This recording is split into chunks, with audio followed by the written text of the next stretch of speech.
So ito na po mga kababayan, dumating na po sa Dahig, Netherlands si Ma'am Hanelet Avancinia at si Ma'am Kitty Duterte, no, para bumisita doon kay former President Duterte mga kababayan. So kakarating lang po nila at delayed nga po yung yung kanilang flight. May post po si Ma'am Kitty na delayed. Pero at least ngayon nandun na po sila ngayon mga kababayan sa ICC, no. Doon po sa detention facility na nandoon po si PRRD at may mga Pilipino rin pong doon nakatambay rin mga kababayan at ini-interview nga po sila. Nandoon pong isiminay ayun na kasama nila ngayon naglalakad, no, mga kababayan. So pakinggan at panoorin natin mga kababayan yung mga ganap doon ngayon sa ICC na dumating na po itong si Ma'am Hanelet at si Ma'am Kitty Duterte. Baka meron ko kayong birthday wish. Birthday wish sa... Ay, okay, take. Okay. Lahat daw ng nagbibisita, doon daw banda lumagay dahil bawal daw dito magpa-picture. Okay. Thank you.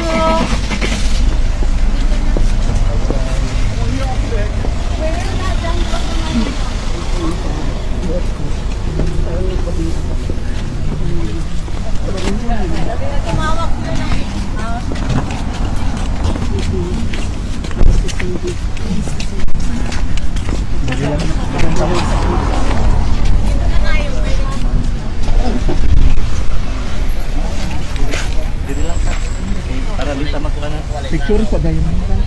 Sunod lang pa sa puan dyan. Oo, kasi wala ko. Ang ating Pangulong Presidential. Oo. Dito lang tayo. Dam, picture tayo. Salamat sa... Pwede ba rin? Oo, dito. Gaw, pa-picture gaw. Ano naman lang siya na. Oh, what's up? Picture lang. Excuse me po. Gani. Pa-picture gaw, Kit. Ay, lang. May mga nalaglag. Ma'am. Dam. Dam. Ali pa doon sa diri.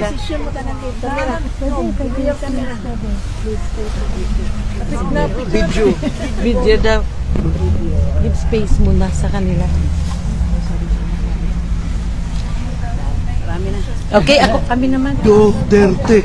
Bawal mo sino. Dambe. Gang. Sorry ko na kay bulit ko ah. Ma'am. Dali. Thank you, Gal. Next, guys. Meet.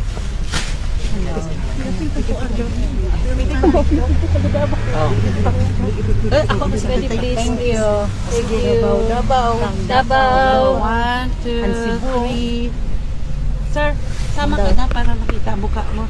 Okay, 1, 2, 3. Smile. Okay. Thank you so much. Thank you. Ikaw ba? Pwede na. Asa man ang pila? May nag-alanta ha? Ma'am Kitty. Unsa may mensahe nimo sa mga Pilipino diri sa Europe bitaw nga kada adlaw sila nagbisita diri mura Excuse me lang po. all the Filipino community, Europe, around the world. Maraming salamat sa suporta from me and my family. Maraming salamat po. We are grateful for you and sana po hindi kayo tumigil hanggang makauwi si former President Rodrigo Duterte. Katong joke ni PRD nga dili daw ka mo anhi diri Oo. hangtod nga diri kami mga abogado. Ay, sus, overacting lang na siya. Kabalo man siya na mo bisita gyud ko. No, hindi man pud ko musugot nga di ko makabisita. Okay na. Kitty, may regalo ka para sa ama? Na kay wish kay PRD para sa birthday niya. Good health and unta mukaon na gyud siya sa ilang pagkaon dira sa sulod di na maginahigulo na. Kato lang gyud. Thank you, ma'am. Thank you. Hangtod ka na sa Madrid, ma'am. Sa Netherlands. Wala pa. Wala pa. Okay. Salamat ha. Salamat ha. Prayer lang. Salamat, ma'am. Stop praying. Nalang ni tanan diri mo suporta sa inyo. Gamhanan ato ang kuan. Bitamay na ay Ginoo sila. Yes, ano po yung sabi sa inyo doon nang nag-ask kayo ng permission? May binigay na po bang time kung makakapasok kayo? Meron po bang silang sinabi? They brought this out. It's not for the Filipino communities or Filipinos. It's the whole world. Imagine. And the exposure of the reality.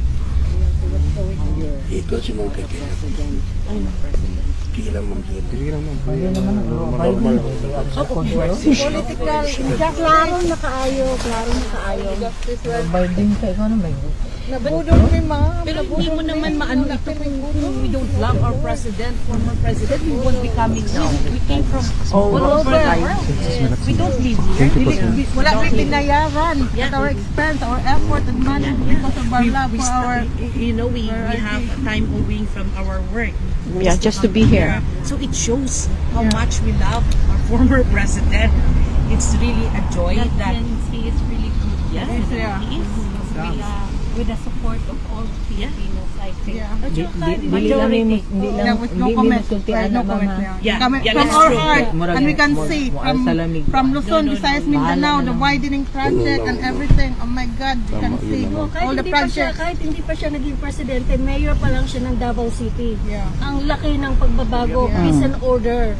Siya Ang lang- mga tao sa Davao City, alam mo, mga ordinance ng We ni follow the Mayor, rule. former president, talaga follow. ang mga taga Davao City nag-follow talaga yan. Masyadong disiplinado ang mga taga Davao. You know where Kaya mahal na mahal namin si former discipline is president. the most important. Yeah. When we're in our college days, yung we need to follow, we need to go to the Yung no anti-jaywalking. jaywalking. No jaywalking. I-post ninyo sa social media. Jaywalking. We have social media. Disiplina lang ang kasagan again sa kanya. Dili ka Kami naka-witness with me since na nag-college ko. College mate. 1985. First na planning Mayor Duterte. First time niya. Pila kung San Pedro College. Believe me Makita ko. tanan sa buwan. Sa pagkamaayo sa iyahang kuan kasing-kasing. Tinood yun. Gusto lang niya discipline. Ay, Lord. We're happy na. Ang God's willing good niya. What's the plan on the birthday? Birthday country. Are we going to have in the park daw?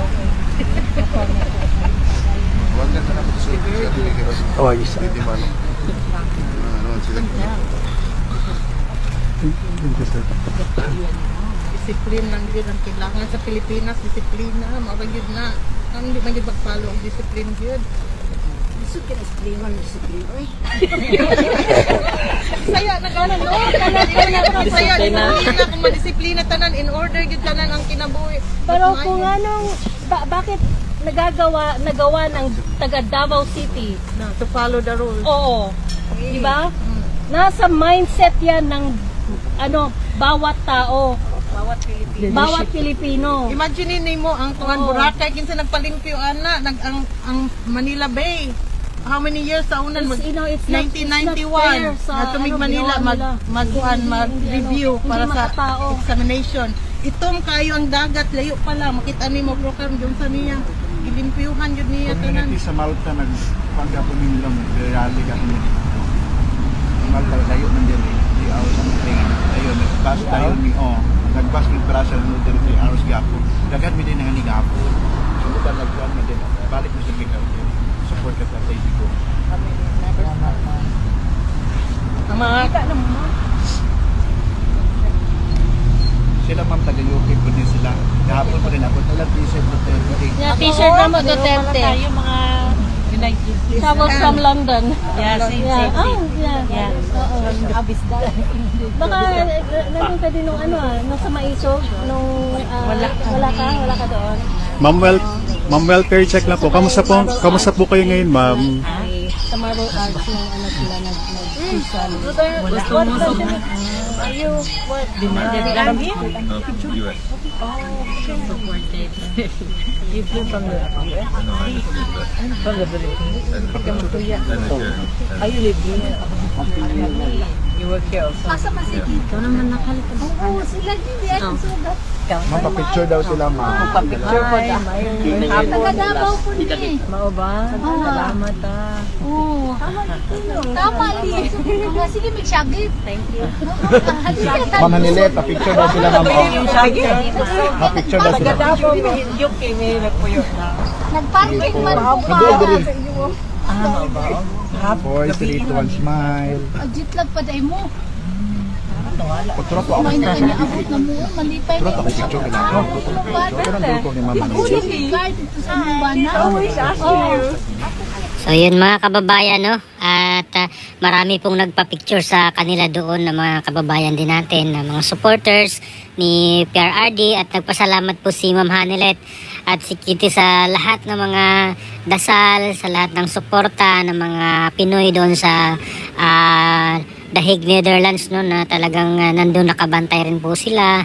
At yun nga, natanong po si Ma'am Kitty, no, ng isim na yata yan kung ano po yung message niya kay PRRD, no, kasi mag-birthday na nga po sa 28. At sabi ni Ma'am Kitty na sana kumain na po siya sa mga pagkain na nandun sa loob, no, kasi si PRRD ay syempre nanibago kasi hindi naman yung pagkain natin, hinahanap-hanap niya yung pagkain Bisaya, ano, yung mga tuyo, yung mga ulam na pangkaraniwang kinakain nila doon, inuulam sa Davao.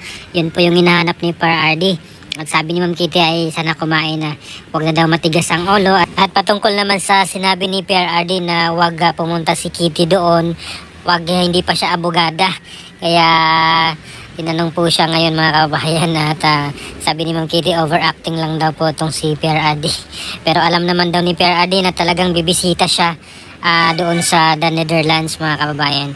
So ano pong opinion niyo mga kababayan dito sa kaganapang ito doon ngayon sa The Hague, Netherlands? So, dumating na po itong si Ma'am Kitty Duterte at si Ma'am Hanilet Avancenia. Ayan, please comment down below. Maraming salamat. God bless po sa ating lahat.